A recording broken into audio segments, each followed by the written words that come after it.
and to recognize her. Thanks for starting the recording. Perfect. Yes. And I would also like to extend a big thank you to Carlo for staying up at such a terrible time to do a presentation. So thank you, Carlo.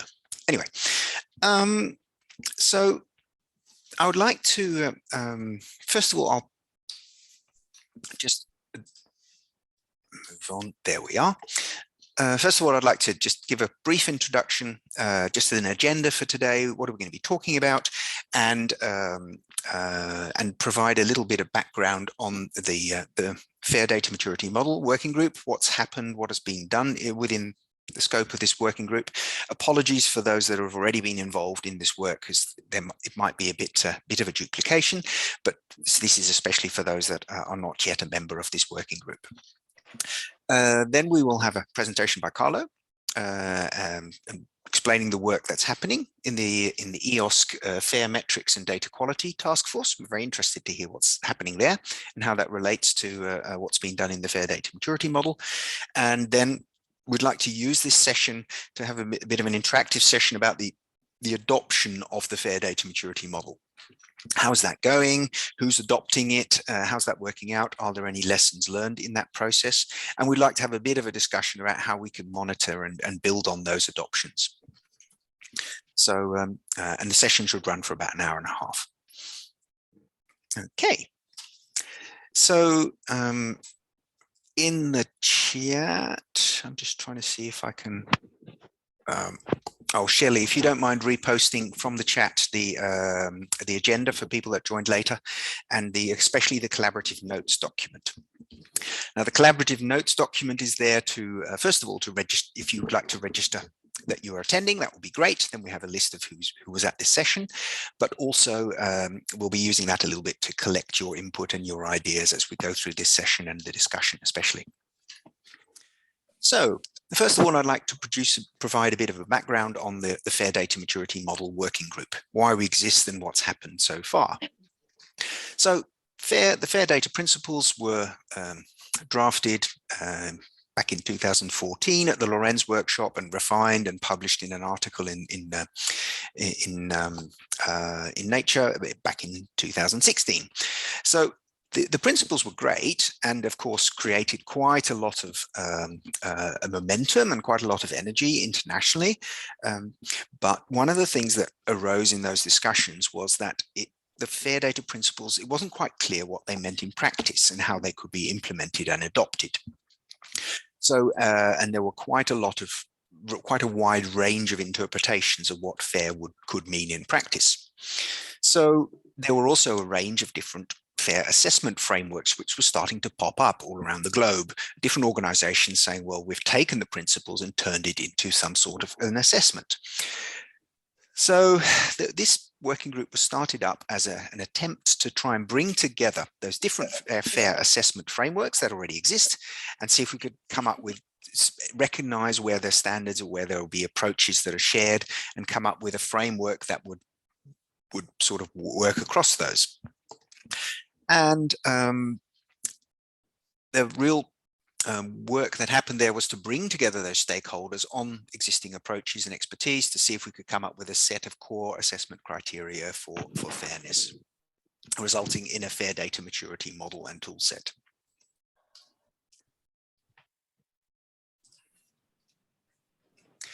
Just one thing to note, and that does come up every now and then, the Fair Data Maturity Model would never had the intention to develop yet another evaluation method. It was rather building on the existing evaluation methods, and it also definitely did not aim to revise or redesign the FAIR principles. We really took the FAIR principles as the starting point and just stuck with them. And it did come up in several discussions.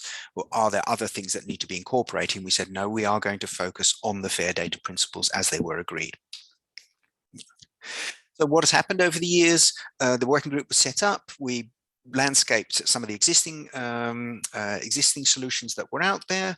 We started to draft a model and did a lot of consultation and a lot of pulling together of results. tested those and published a version 1 of the model. So that's been the main output of this working group, is that first model, fair data maturity model. Since then, we've gone into maintenance mode, and we're currently in maintenance mode, maintaining that fair data maturity model and seeing how it's being adopted and being implemented. This is just a picture to give you an idea of the steps we had to go through to consult with the different stakeholders and to consolidate those responses and see to come to that final model. Now, first of all, I'd like to extend a very big thank you to all those that were involved, and especially the editorial team from PricewaterhouseCoopers that was involved in developing those, doing this process and working through this process. Without them, this would not have been possible. It was quite a lot of work. So this is the model. First of all, it's a piece of paper or PDF document which lists the different core criteria and the possible responses to those. And there's also an Excel sheet which you can use if you want to try it out as a bit of a tool to see what the different criteria are and how you would score on those criteria for your organization or your data set. Since this has been published, it's started to be adopted by organizations from around the globe.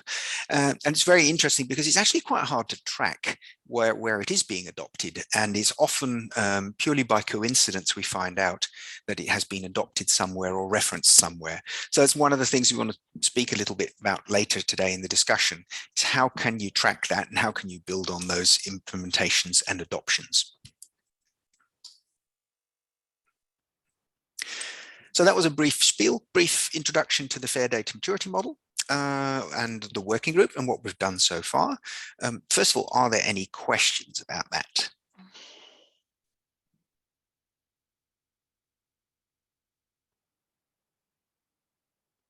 Okay, great. In that case, I would like to move on to our next item on the agenda. So I would like to welcome, first of all, I'd like to really thank Carlo for being available at this not slightly uncomfortable hour in Europe. Carlo's working at the Barcelona Supercomputing Center, and he's a co-chair of the EOSC Fair Metrics and Data Quality Task Force. And as they've been starting to look at fair metrics, we were discussing with them what they were doing and the work that we'd done and how that might be able to feed into the work that they are currently doing. So I'm very grateful for Carlo to be here, and I'm looking forward to your presentation about the work you're doing and where you've got to so far and how that relates to the fair data maturity model. So I'll stop sharing my screen and then you should be able to share your screen.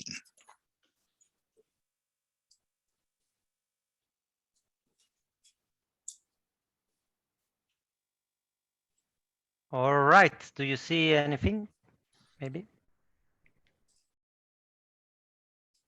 Yes? Yep, we see your screen. Looks good. Great, okay, great. Okay, hello everybody.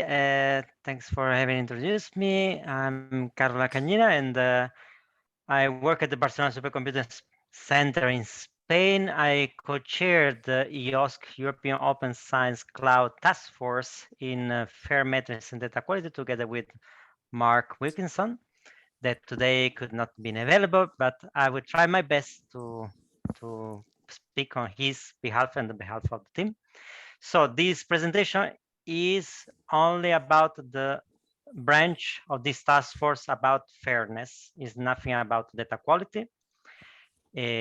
So what we will speak about will be about the uptake and applicability of the fair metrics, the fair evaluation, and the fair governance.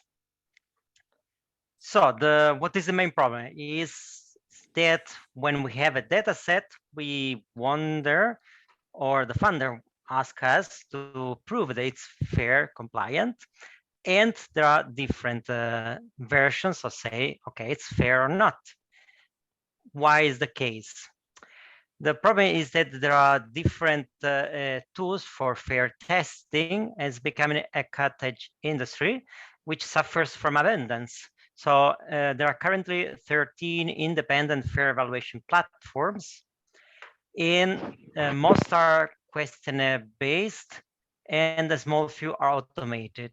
And the problem is that none of those outputs can be compared to one another. And in addition, in the past few months, there have been 3 new evaluators platforms.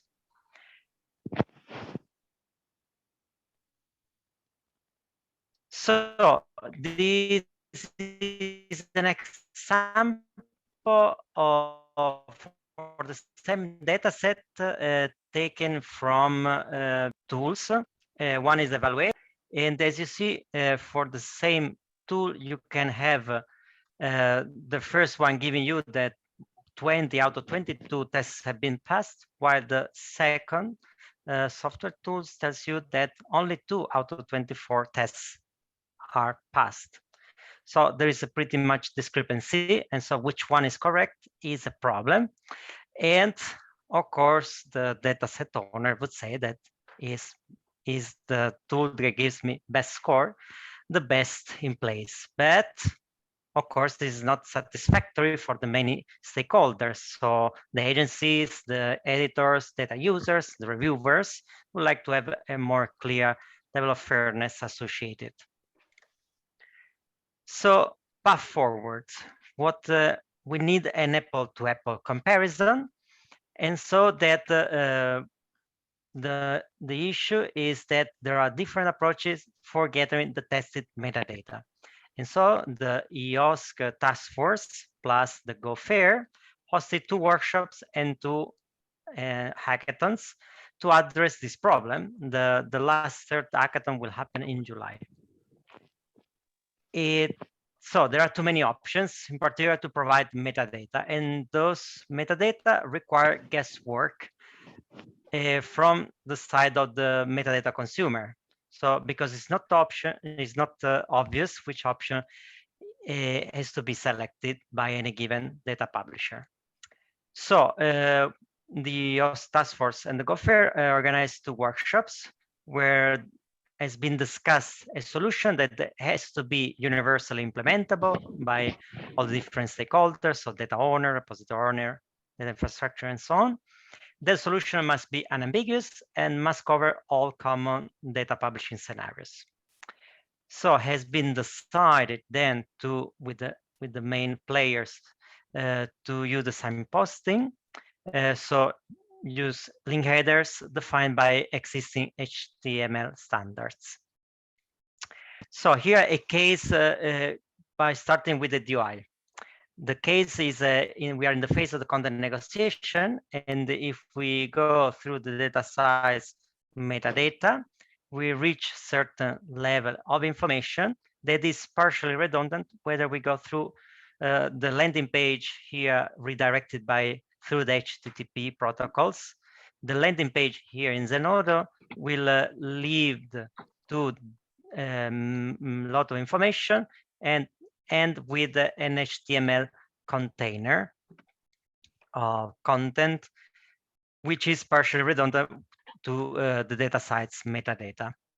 In addition, this content, HTML content, has an issue with the attribute alternate in this case, which is ambiguous in its interpretation, because the Zenodo itself interprets it as alternate associated with subsets of the repository, while you could also interpret it as associated with the whole repository. So the ambiguity here is bad, and of course is where we have the guesswork. So decision has been to have 3 unambiguous link relations and to define a landing page as being semantically just an information broker. So that with going through the landing page redirected through the HTTP protocols, we then end with the exact same information that we get whether we enter through the data sites metadata. So the benefits of these solutions are that we have unambiguous interpretation of the links. We have explicit pointers to clear separate data metadata. There is no guesswork during the content negotiation phase. And there is no boutique standards, is purely based on web protocols.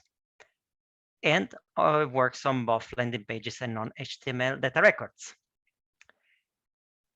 And finally, many providers are already using the link relations. So should be a solution that is quickly, feasibly implementable. So the ongoing activity in this respect are that by the next hackathon, we have 2 teams in place. One defining tests and another one developing a series of benchmark environments. So the fair evaluation systems will be applied to test benchmark environments till we can demonstrate that all evaluation tools give the same answer, so behave in the same way.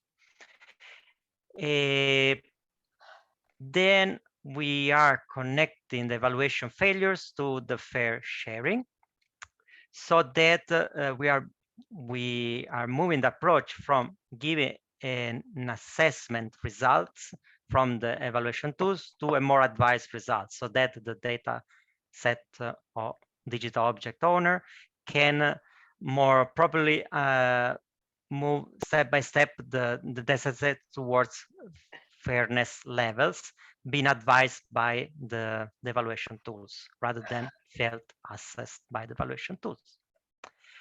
And okay, there is a final issue that, okay, we design an approach, we design a benchmark environment, but we miss authority to decide who we are to say, okay, this is the right approach to go further.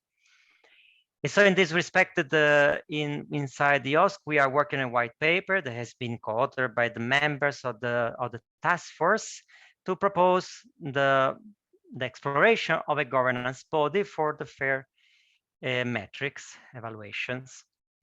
And I just leave on the screen who are the participants to the hackathons and who are the authors of this white paper about governance. And with this, I hope I managed to explain, even though it's not really my field. And I'd like to thank you for having given the opportunity to discuss what is being done within EOSC task force about the fair. Thanks. Great. Thank you very much, Carlo. That's really interesting and very interesting to see the work you're doing. So if I understand correctly, you're looking at automated fairness assessment of data sets. Is that correct? Yeah, the example has been done for the automated because it's easier. It's the easiest way to show the discrepancies, but I guess it's also for non-automated, but this is something that Mark knows better than me. So I don't want to advance anything. Yeah. Okay. So really interested in the governance, your question around governance, who owns this approach. Can you speak a bit more about what sort of stakeholders are being involved in that discussion about governance? Who do you think should probably who do you need to get on board to have that community-driven governance of fairness assessment? Yeah, we think that anybody interested in this high level, and especially the RDA and your group in particular, could enter this this governance. We started from EOSC because it has some authority, but of course having the brief of RDA and your expertise in this governance could be a very good advance. At the moment, it's just a white paper proposing a governance because we recognize that to increase the uptake, we need some authority to say, okay, this is the approach, you go ahead, but this is not. So we are not there to say, okay, this is the tool, the software tool to use. We are there to say, this is the approach to move further, and you can develop it in whatever software tool. So in this respect is the governance considered.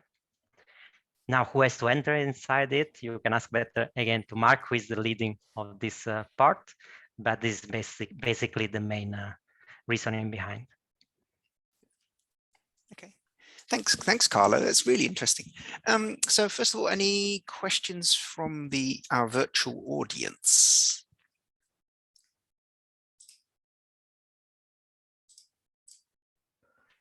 Yeah, this is Mark. Sorry. So I'm new to this group, and I'm new to actually fair assessing. Just trying to get my heads around it, because, like you say, there's so many ways to do this. It wasn't clear to me how or whether this effort is actually deploying the maturity model. Is that part of your approach? The maturity model that this working group developed? I think the maturity model is trying to assess the ambiguity of understanding what is fairness. The problem here that we are targeting is that even though you can reduce this ambiguity of what is fairness, there is still a problem or approach, because you can harvest the metadata needed to say what is the level of fairness in different ways. The example was showing through data sites or through the Zenodo landing page. So we are targeting different things to show that there is still a problem, even though you resolve the ambiguity itself of the fairness. Okay, so it's almost like the methods matter, that that you can have a model, but how you actually deploy the model really matters. Yes, because in the end, if a user or a funding agency wants to know what this level of whether this data set is fair, even though you reduce the ambiguity with the maturity model, we still need to have the right approach, or the common approach across softwares to say, okay, whatever software you use, you certify the same level. Okay, thanks.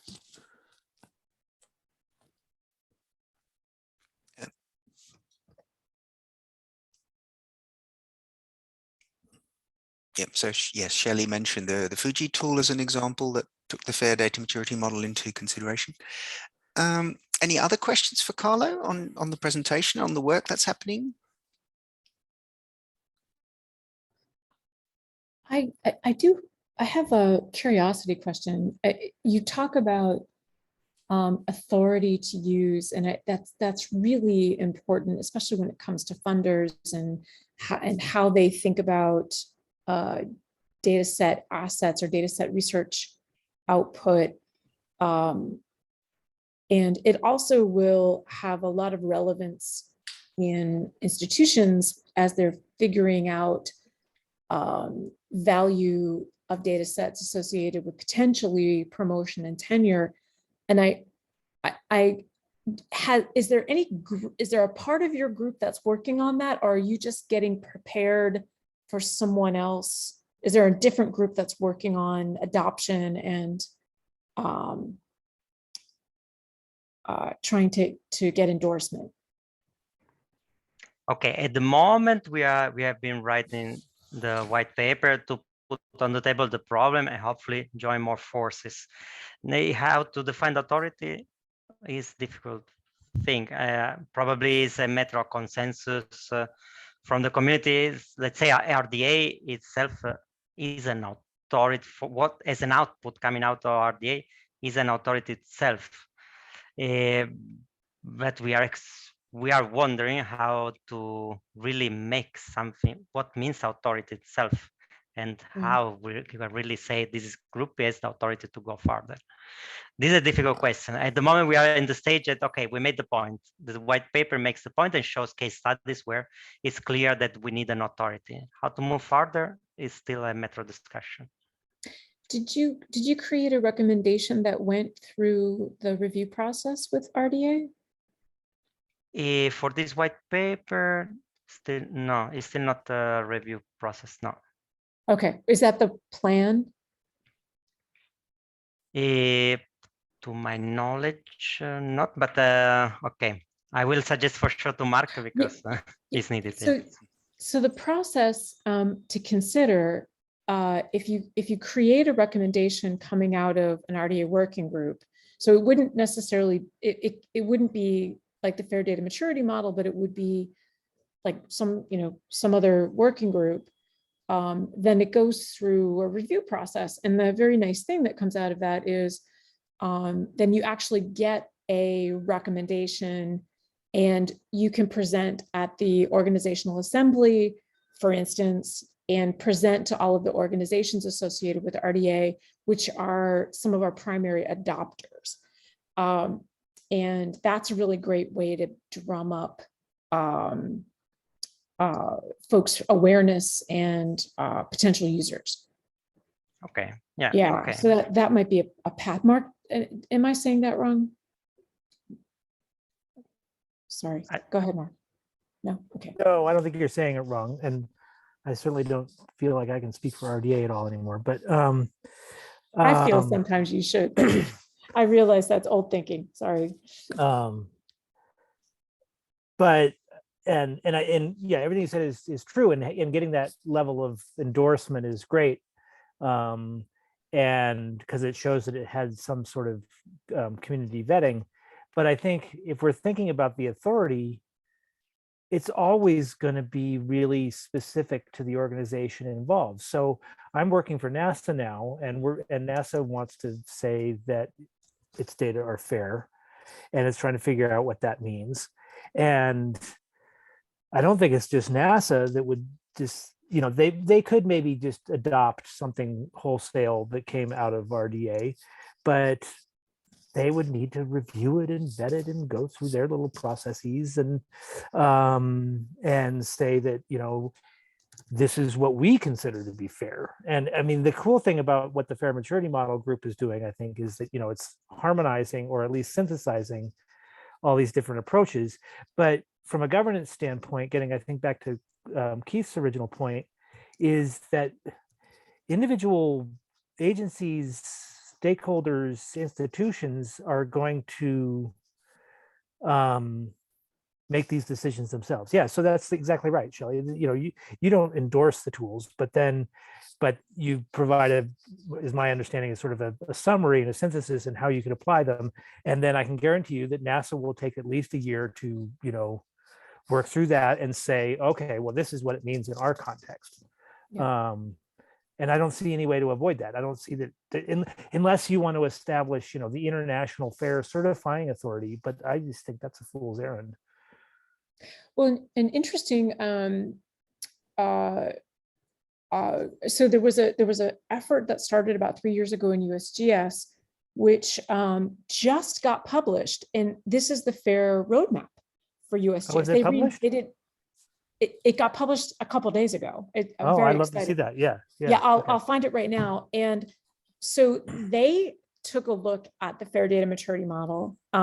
This was it's not that late here. There's no reason. I can see her face. Hang on, I'll remember her name in just a second. Sophie Howe. Sophie Howe? Oh, not Sophie. So it's Fran Lightsome. She was running the group, and of course Viv Hutchinson was there, and there was an entire team from USGS. And what they did is they walked through the FAIR data maturity model, and they were actually hoping to adopt it like as a model.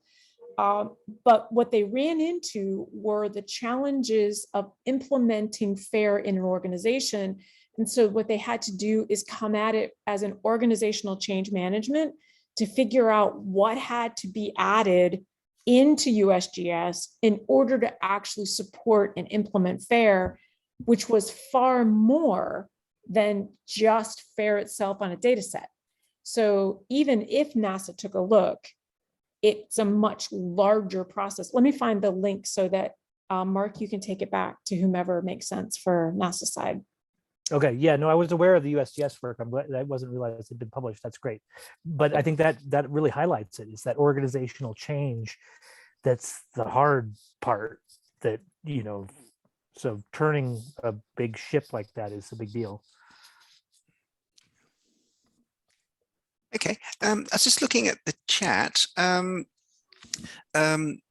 Marcus so first of all, I'd like to Marcus. I'd like to give the floor to Marcus, and Marcus works at Helmholtz in Germany, and I happen to notice Marcus especially because he's got a poster in at this RDA plenary about testing out the fair data maturity model. So first of all, Marcus, do you want to speak a little bit about the work that you did and your experiences with the fair data maturity model? And after that, I'd be intrigued in your views on the value of having such a maturity model, and then we can have a bit more of a discussion about who can pick that up and who can decide on that, and how would that work for Helmholtz, for example.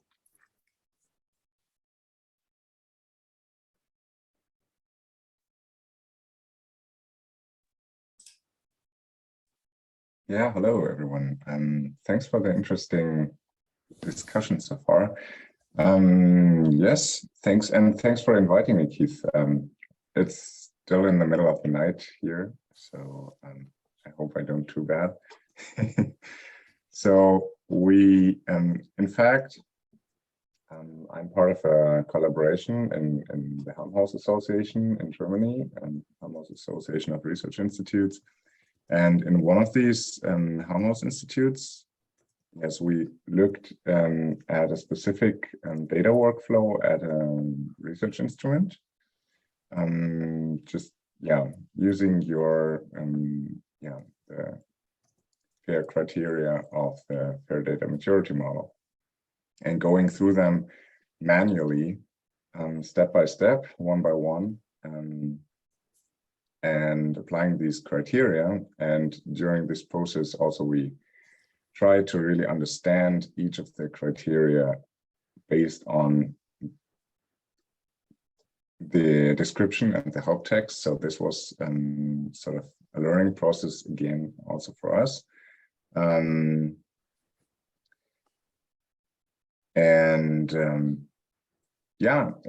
fact, we were quite happy about this approach, and we used the Excel sheet you provided on the working group webpage. And while going through the indicators one by one, we very often faced difficulties which are probably well known to the working group, but we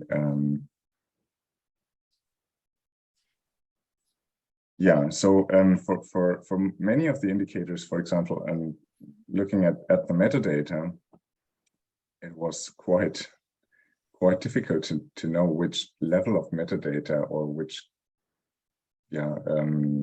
aspects of metadata the indicators were focusing at.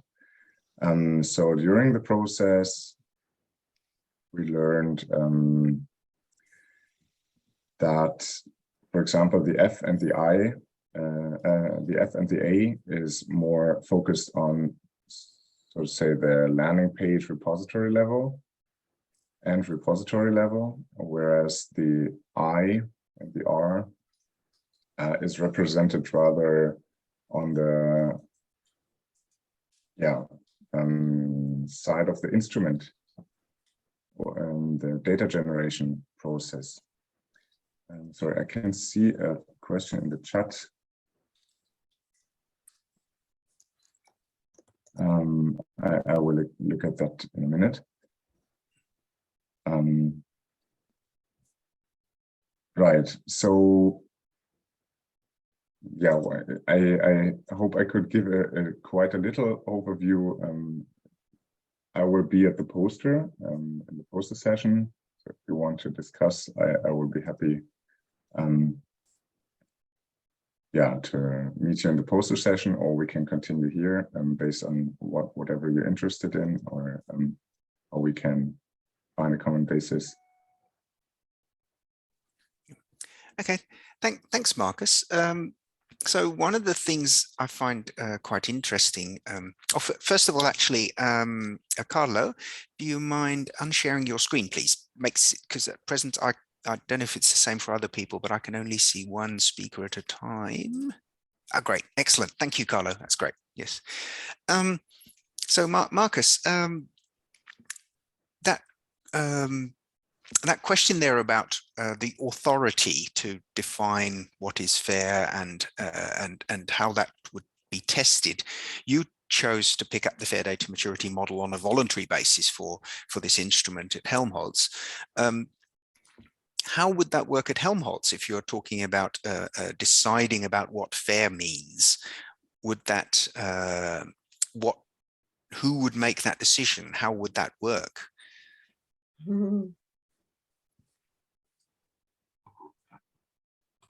I can see Heike opening her microphone. You want to speak up? No, it was open. Sorry, it was still open, the microphone. Yeah, but there is no one Helmholtz center there. That is an association of many different Helmholtz centers. So and also we would need a quite a long process, and what is fair, also the decision, I also think that it really depends on the disciplines on every on every different institute and every different center. So it will be quite a long discussion process. What, as also Marco said, he looked at instruments, or at instruments, what is fair, and and there are many people, different people of roles involved of deciding what is fair in the whole process. Okay, thanks, Heike. That's helpful for people from other countries that don't know Helmholtz very well to understand the complexities in agreeing on what fair looks like and who can decide on that.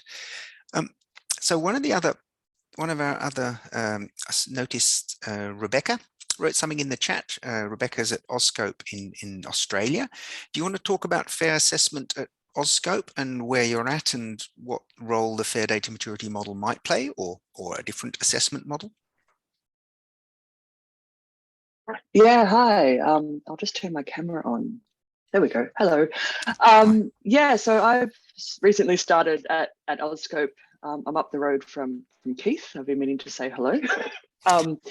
And I suppose our organisation for a while has had a requirement from our funders to be fair.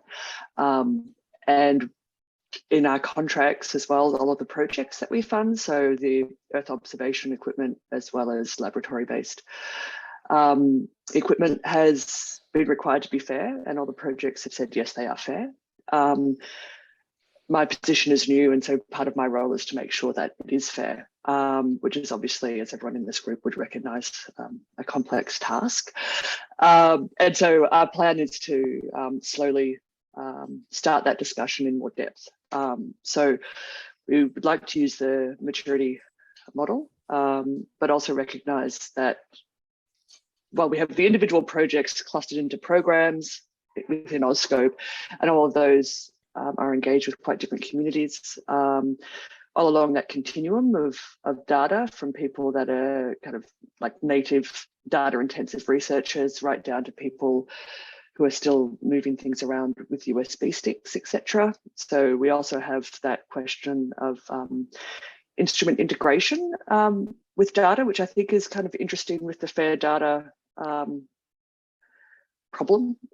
So it's like you can have a data set and that can be fair, and that can be, I suppose, findable and accessible and interoperable and reproducible and what have you, but tracking that data back to the source is also something that is required, I suppose, for reproducible science. And we're still obviously trying to figure out, as I suppose everyone is, at what point do we want to call the data sets reproducible?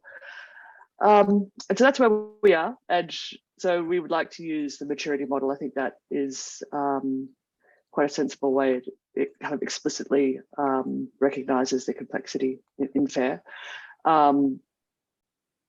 But it's a journey. So like I said, we've had varying discussions with people. So quite a few of the people in our community, like Leslie Wyborn, right, she's part of our community. And so things that she's been involved with are, you know, on the leading edge of all of this space. And we kind of have also representatives from the complete other side of that continuum. And that's probably all I have to contribute because I've only just started, but I'm happy to participate in this community. I've been thinking of joining the working group for a while. I don't think I have much to contribute, but I have a lot to learn. So yeah, I'll pass back to you, Keith. Thanks, Rebecca. Yeah, that's really interesting. Very interesting to hear where you're at and where you're at in that process. And I think I also saw, yes, Amy, I think you wrote a little bit about fair testing in the fair testing you've done and where you got to there. Would you like to share what happened there and where you got to? I'd be happy to. This is more with the work that we've been doing in the education and training on handling research data group regarding looking at applying FAIR to learning resources and learning resource collectors, so platforms that collect and provide access to learning resources as well. And it was something very similar to what Marcus had said previously regarding the S and A for more the repository side of things for discoverability, and thinking about how to do that, while the I and the R is following much more into the contextual applications of those learning resources and tend to be much more complex as well in those flavors, and it has to come a lot more from the people who have created the learning resources themselves. So something to continue to keep in mind about how and where the responsibility sits for being able to effectively implement FAIR throughout the development of materials, the research data, what have you, and disseminating those materials to other users.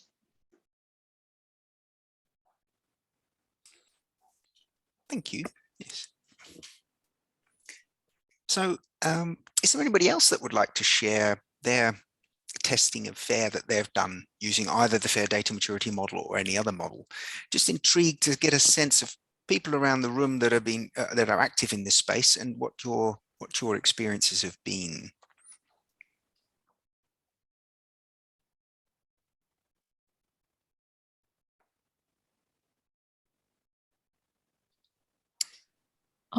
Keith, this is Shelley. I can share a little bit. Allison Specht is here, and she and I are PIs on a Belmont Forum grant where we work with researchers to understand FAIR and open science. And one of the elements, and this came from the paper that was about written on Fuji.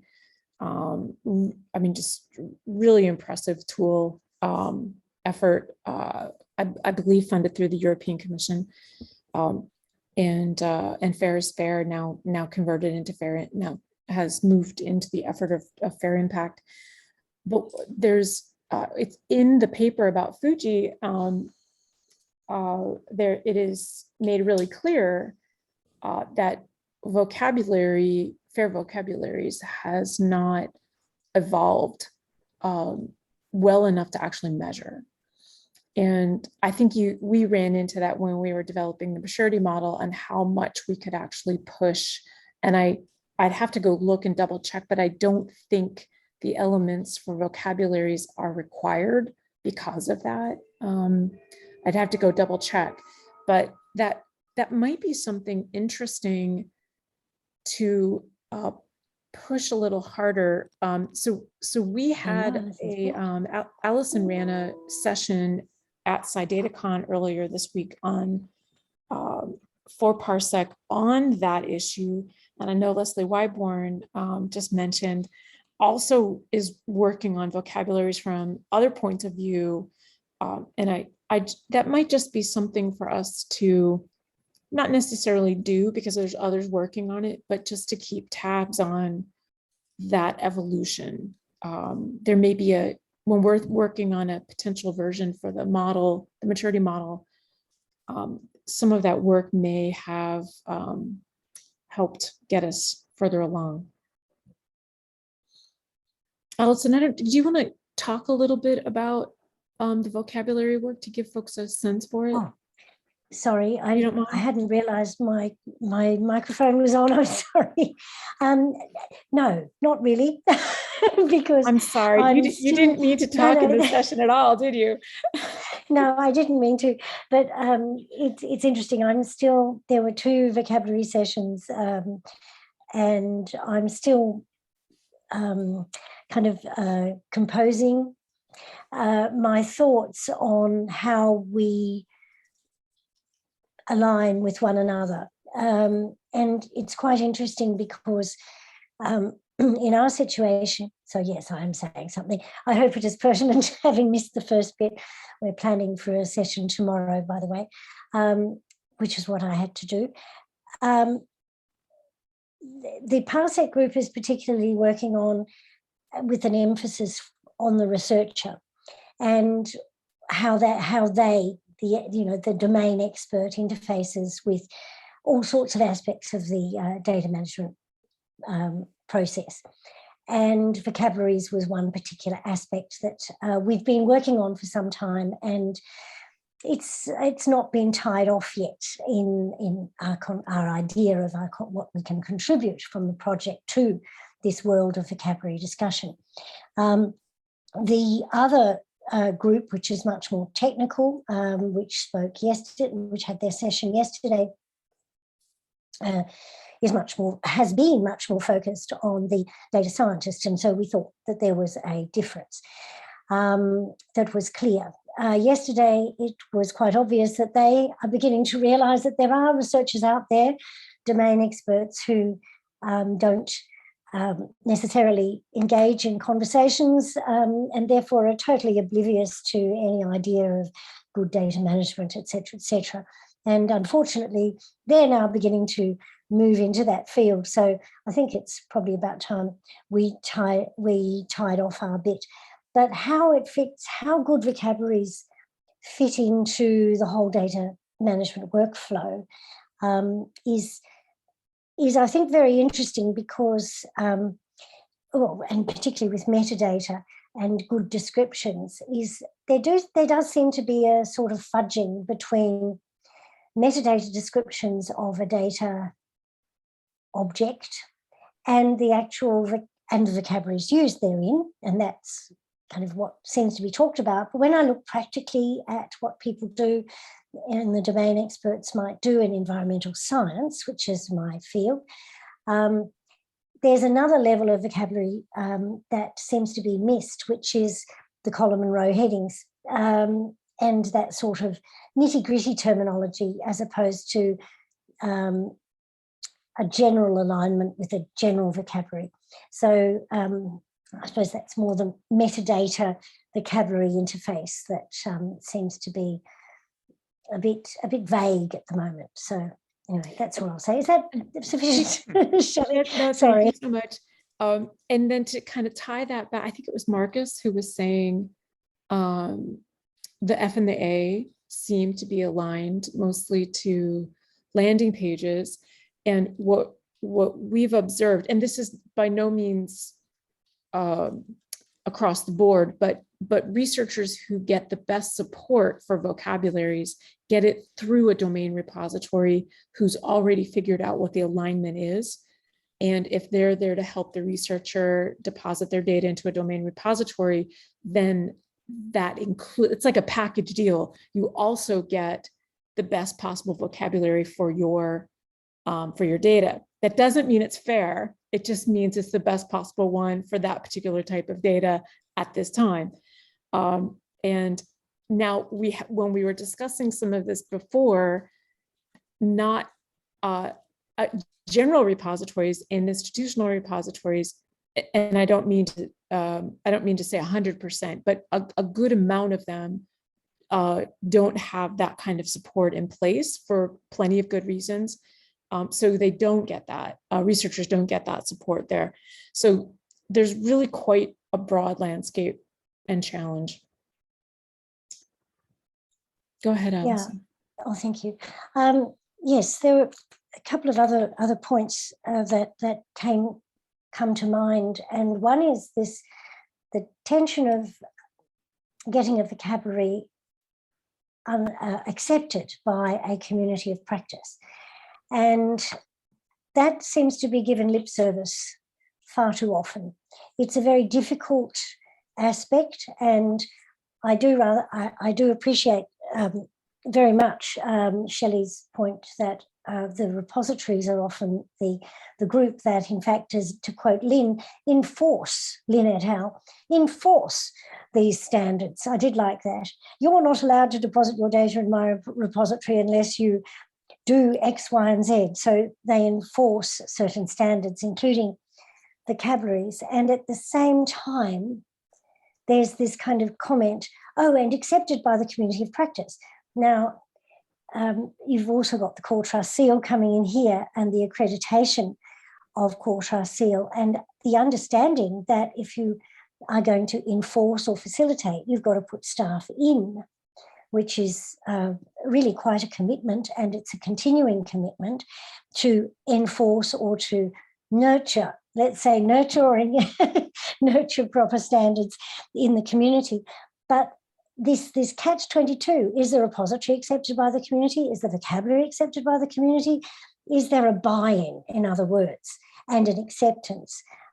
Maybe it will happen via journals, which it is, but not everyone is necessarily publishing in journals that require really good disciplined data management and strategy position. Right. And Heike just gave us a paper working on these kinds of things with our community, and which is fantastic. We certainly are seeing communities that are more forward-looking doing that. Mark, please. Yeah, this enforcement thing is really tricky, and I would really not want it to be the journals that are doing this, because Amen. Yeah. Especially because, as I think Allison alluded, that there's a lot of data use that goes outside of journals. And to me, it comes down to whoever paid for the data should make sure that it's as fair as it can be. I love to point to the National Science Foundation's Arctic Data Center, where the data center provides the guidance, provides the tools to assess if you've met the guidance, but they are not the police. The program officer at NSF is the police. So the archive is in a position of helping you comply, not being the enforcer. The enforcement has to come from the money, is my take on this. Yeah. So we've heard a bit about considerations in Europe and in the US. I've noticed also we have a participant here, Jae-hoon Kim from KISTI. Jae-hoon, I don't know if you're able to speak, but I'd be quite intrigued to hear what's happening in Korea around fair assessment. Is it a topic that is of importance? Is it something that's is there a drive for that, either from funders or from KISTI or from the research institutions? I'd be very intrigued to see what the landscape's like for you. Yeah, thanks for asking. In my knowledge, FAIR is not so popular in South Korea, I think. I'm not specialized in this area, but rather than FAIR, I think in my institution, we are proceeding digital transformation in curation process, and I researched this phase. So we are considering many aspects of measuring the status of digital transformation, for example, fair assessment and fair principles. So I joined this meeting for asking for some principles or measuring metrics to measure digital transformation of curation process. So somewhat different from my aspect, I think. Thank you. Okay, thanks, Jae-hoon. That's really interesting. It's very interesting to hear how the perspectives and angles differ per country and differ per region, and what the drivers are. So digital transformation as a larger driver, I think it's a very different angle and a very interesting one. And yeah, fair, I think, would only be an aspect within that. So yes. One of the things I've been intrigued about as I've been following the chat, or trying to follow the chat, as the whole rapid range of comments come through, and they're really interesting. One of them is Romain. You put in a comment about having several maturity models, or fairer, several assessment models you're working on. I find that very interesting in relation to that idea of having one way of assessing or having several ways of assessing. So would you like to explain a little bit why you have several maturity models or several ways of assessing, and what the thinking is behind that, and why you have, yes. Yeah, so the first thing is that when you try to apply the fair data maturity model, it kind of depends on the fair digital object type that you have in mind and you have in hand. And for instance, if you try to apply fair principles to an ontology, or to apply them to image, or to apply them to for instance, complex heterogeneous data in environmental middle, and it's not the same challenge. Some of them are not well defined. Actually, we have something like a vocabulary challenge. It's not only the I2 item of Wilkinson criteria. It could concern what is rich metadata, and we had lots of discussion about what are the minimal set of metadata that are required for a type of fair digital object. For instance, what is efficient, but to be efficient, you must have accurate metadata, and you have to choose what is the sufficient metadata that you have to provide to be really reusable. So it's a part of the F and a part of the R aspect of the criteria, and that's, you know, a core subject for fair data maturity model, and the following of the experience in verification of all the resources. And the last, but not the least, is the provenance aspect. That is really something that is not resolved as this step for the majority of the resource that we have. How to follow them in a sustainable way, and we have to continue discussions about this item of fair principles.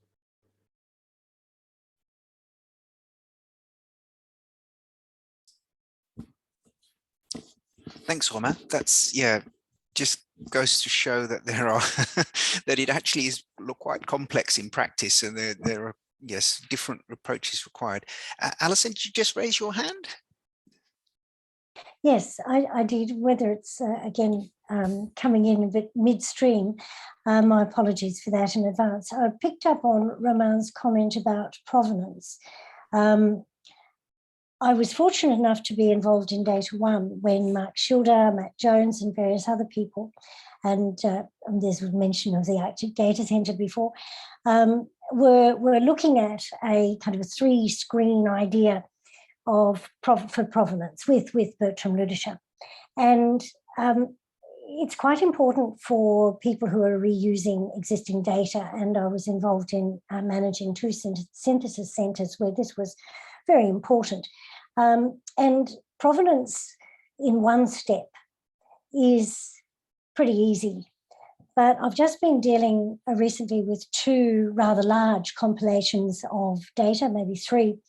Yes, three really rather large compilations of data. Now, very valuable. Otherwise, these data wouldn't have ever been available because they're sufficiently old that they weren't digitized. So you can't give them a URL or anything, even if that lasts beyond 10 years, may I say, into the future. So we've got to think about that. But the difficulty of large compilations of, say, 50 researchers, right, 50 data productions that you've compiled, and then recording that and potentially recording every reuse becomes an enormous tree, if you think about it. And what do you refer to? Do you refer to the compiler as the originator of this data? No. Or do you refer to the people who created the data in the first place? So there's some really thorny things about provenance, recording recitations, reuse, that sort of thing, but also how you record the initial effort in the best way you can becomes quite unmanageable to my mind at the moment. No, I don't think we got to a solution. But it looks good in about one or two steps back. But once you get a pile of citations, when do you stop? This is the third time this data has been used. It's the 10th time. You can do it for an individual data set, but then, yeah. So that to me is an interesting thorny problem.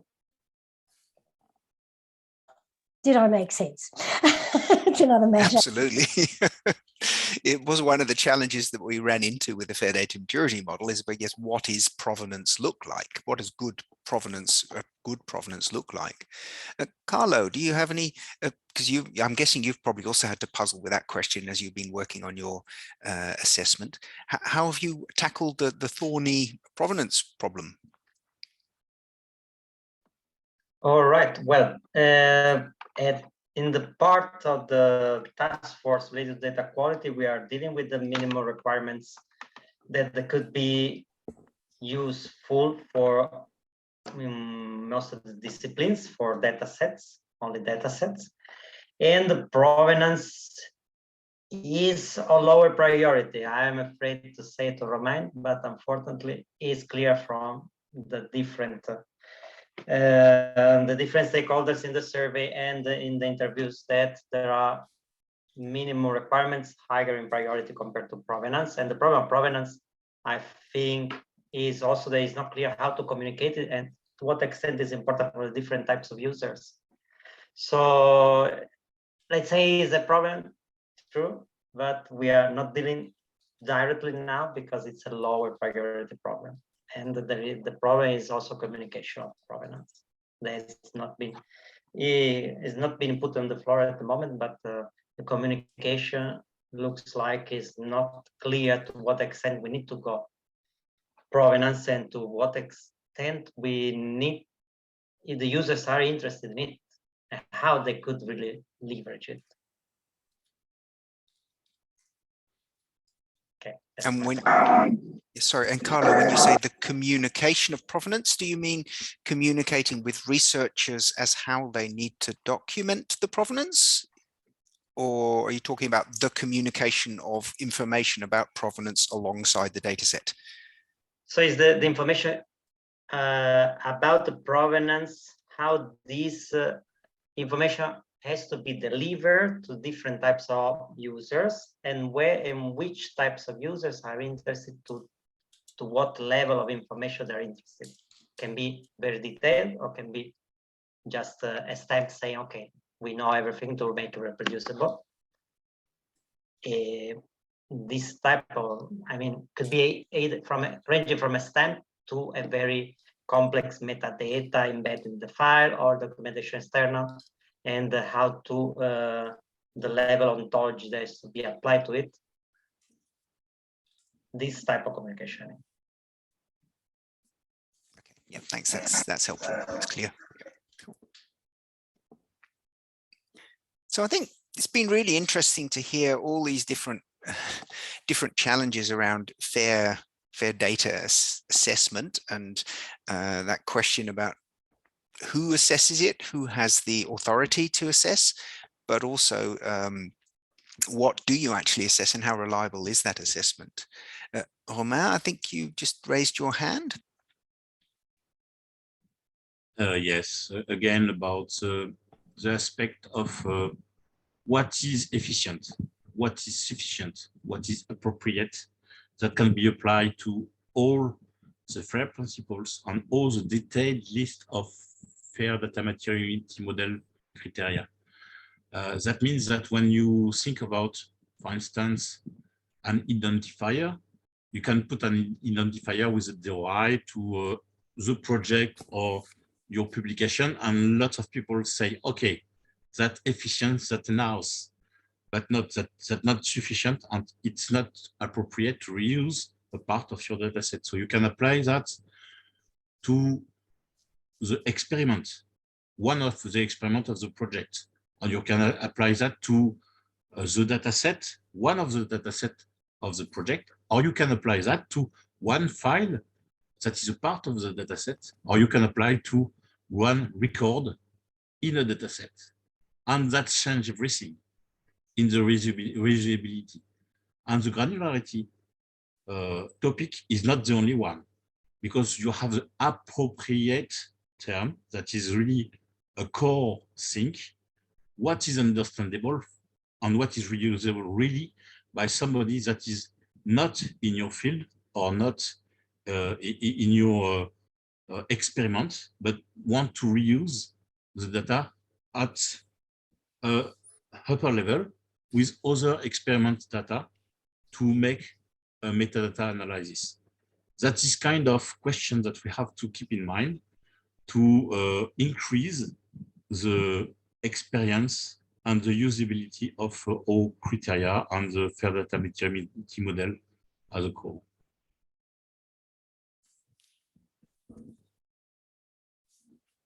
Yeah. Thanks, Romain. That's helpful. That's good.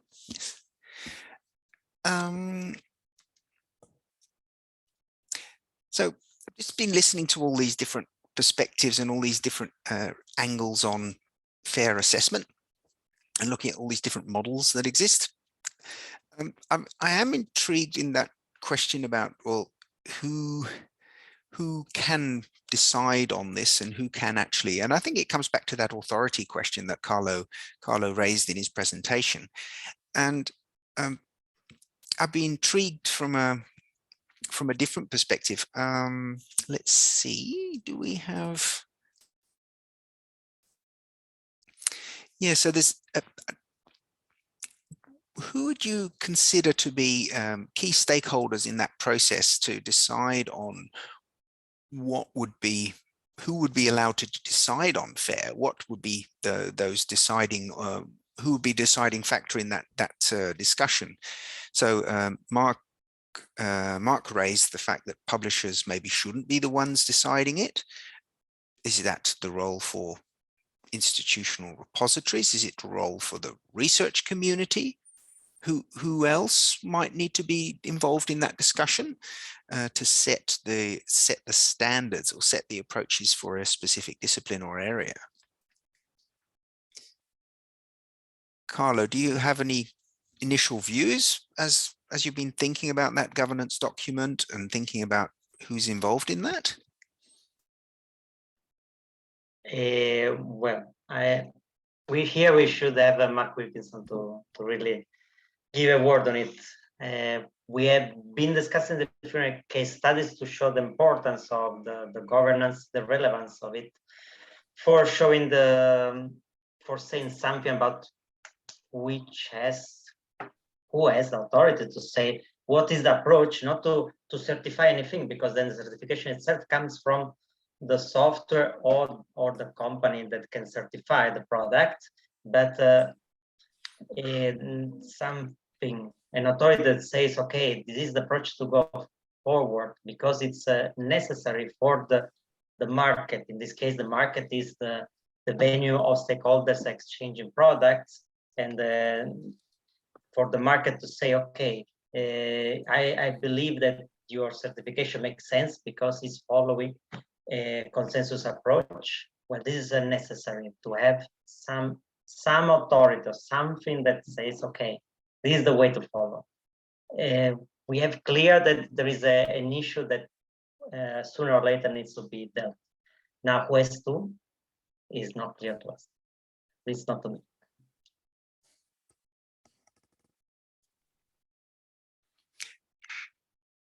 Mark, you wrote something in the chat there. Yeah. No,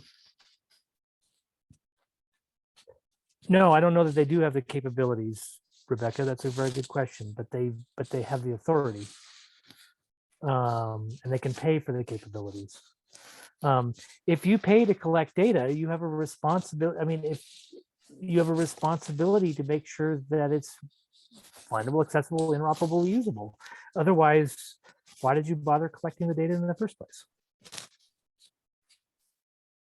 You will get more return on your investment if you work early to make your data fair than to try. We know that it is almost impossible to make data fully fair after the fact. And I think that was a point that Carlo made. The INR come very early in the data lifecycle. And so if you're paying to collect data, you'd think you'd want to make it as fair as possible because that maximizes your return on investment.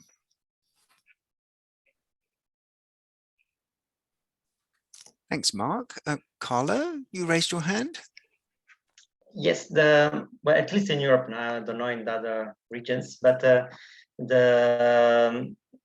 bunch of fundings for research projects are now more and more increasingly asking for having output data from this research project fair. And this is a necessary step to get then the funding to demonstrate that it's fair.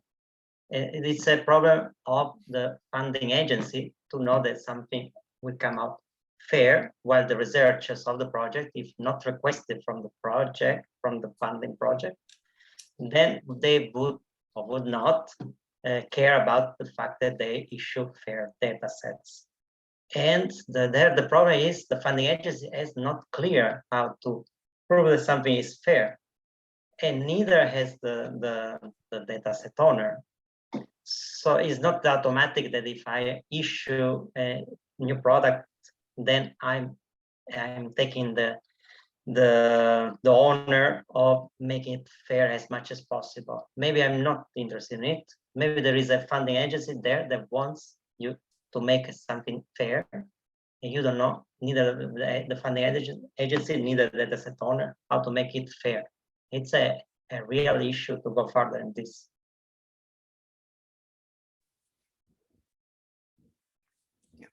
Thanks, Carlo. I think on the one hand, there might be a funder that would like to require it, but I think there's also questions whether that is actually realistic or feasible.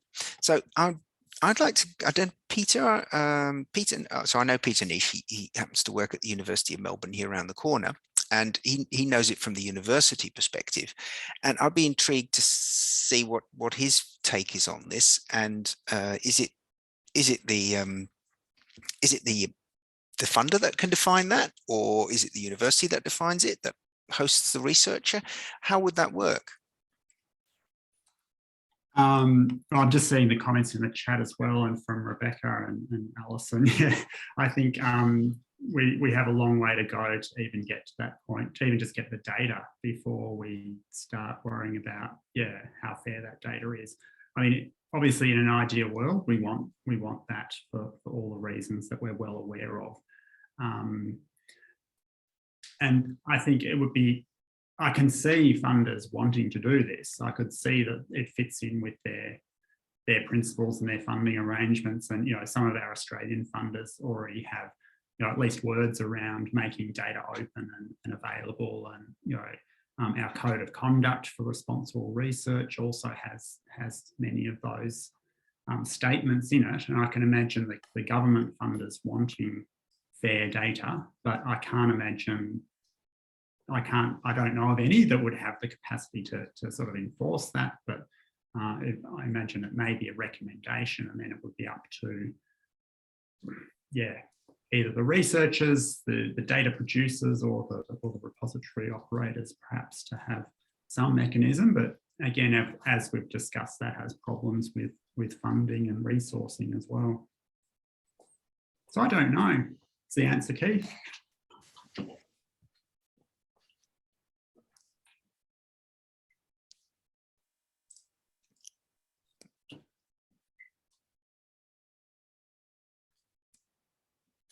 And Amy, you mentioned the role of scholarly societies there. Yeah, I did, and thanks for saving me some typing. I was just going to mention that I think perhaps it is in fact the role of the community, the researcher community itself, to hold each other responsible for creating research that is ultimately all of the things we like with the R's, the reproducible and so on and so forth. And fair data is foundational for reproducible research. And ultimately, it's the community of researchers who hold each other accountable for that behavior, just like they hold each other accountable for, proper citation formats and giving that type of credit where credit is due. It's not because a funder ever required someone to cite something. It's because researchers said this is the behavior that is necessary in order to forward research in these areas. This is recognition of what proper research looks like. And I think to Mark's point in chat, there's a difference between the authority and the you must do this thing versus the community and peer expectation that this is how research is performed. And these are the activities that we take around research, and developing that sense of this is the appropriate behavior around data in this field.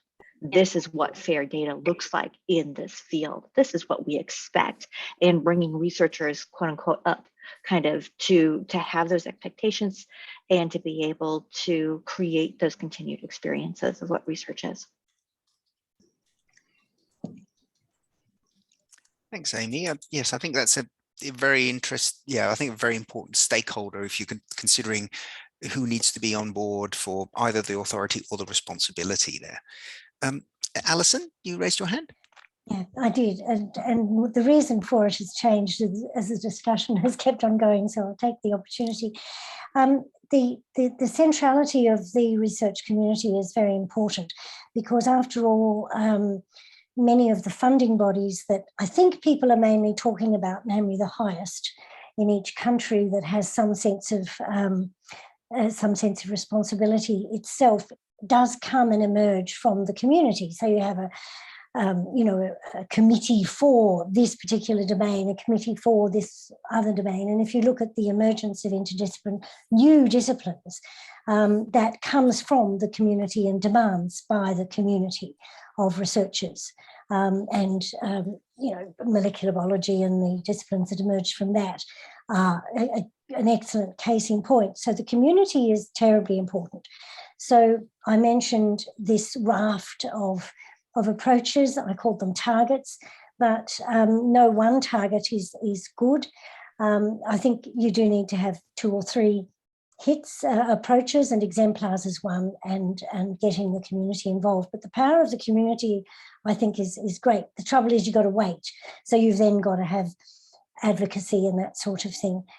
Just to answer a quick question about Australian journals, the CSIRO has for many years, and I'm sure many of you know, and some of you belong to the CSIRO. It's, the postdoc, wonderful, can we get into CSIRO? It's a job for life. You don't have to teach or do any of this nasty stuff.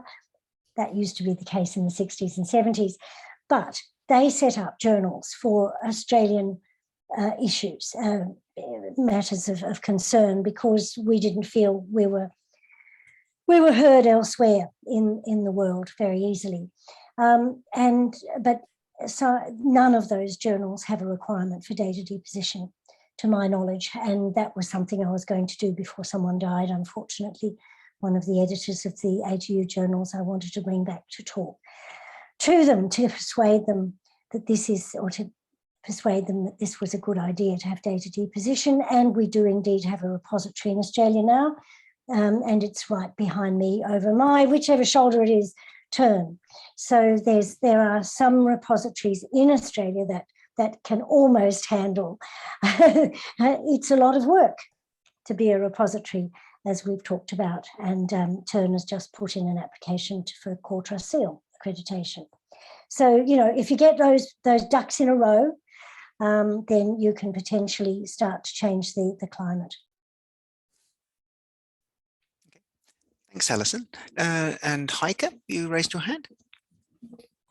Yeah, I just want to say that I mean, the researchers, they have other tasks to do normally, and they wouldn't move and they wouldn't have the idea to make their data fair if there wouldn't be some authority to tell them they have to do this. So this goes hand in hand. I mean, we are, I think most of us here, we are involved in research data management somehow anyway, and we are looking for ways to make data fair, and we are moving ourselves around. This is simply our task, and so we see things what have to be done, but we have to so we have here also some responsibility to tell the researcher this, and they need the time to do this and the task to do these things.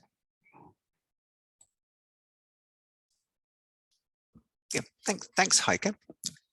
So Carlo, you put a comment in the chat, and I think it's a really interesting one because it raises questions about where to set those standards. So do you want to speak about that comment? About disciplinarity versus interdisciplinarity?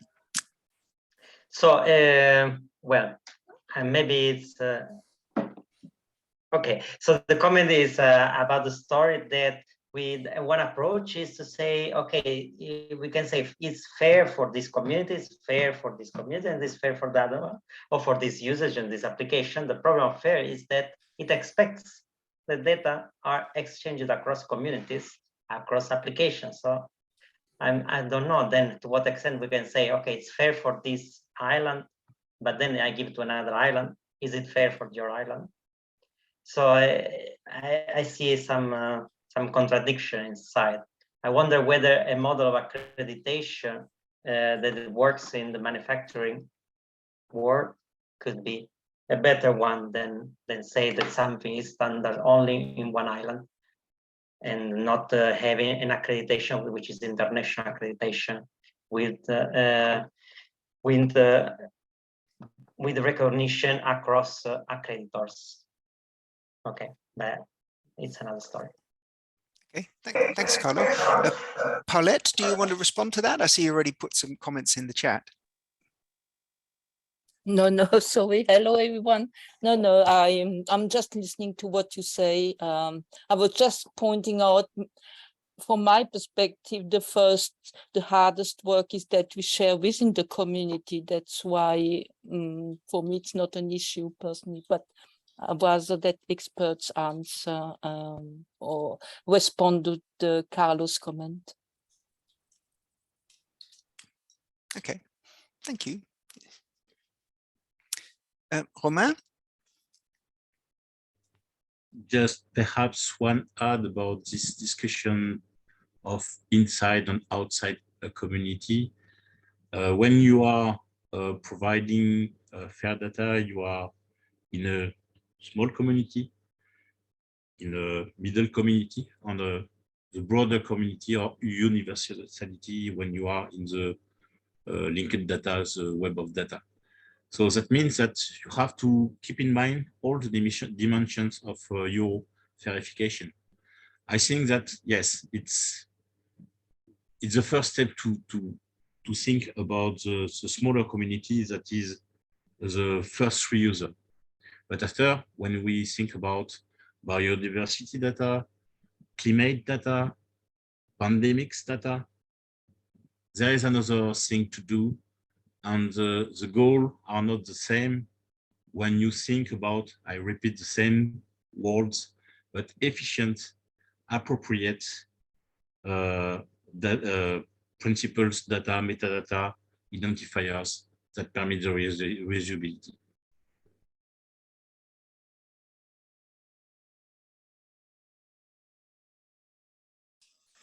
Okay, thanks, Romain.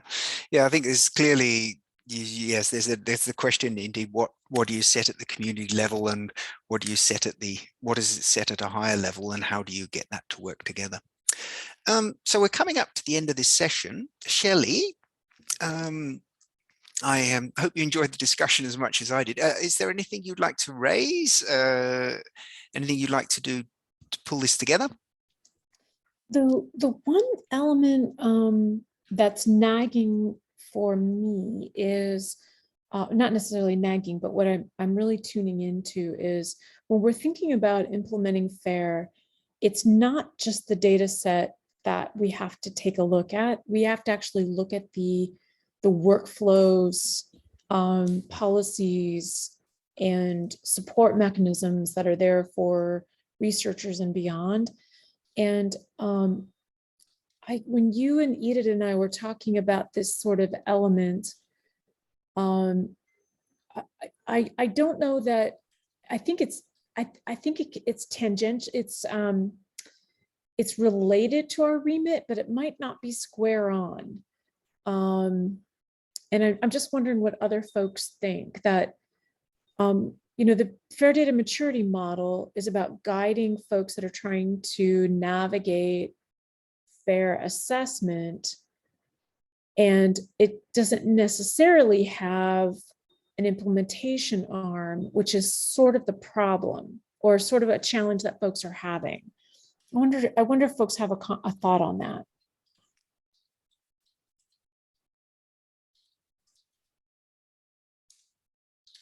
Isn't that kind of normal, Shelley, that people develop guidelines, standards, but the authority for compliance is independent? ISO doesn't enforce its standards. Yeah, you have a good point. That by staying separate, we're actually more effective, I think is what one of the elements there. Yeah, I wasn't thinking that, but that's a good way to put it. Yeah. Okay. All right. It keeps coming back to me, but you're right. It is probably something that's separate. Amy, I'm looking at your note here, thinking about the borders of FAIR, offering the practice of designing for accessibility. Do you want to talk a little bit about that?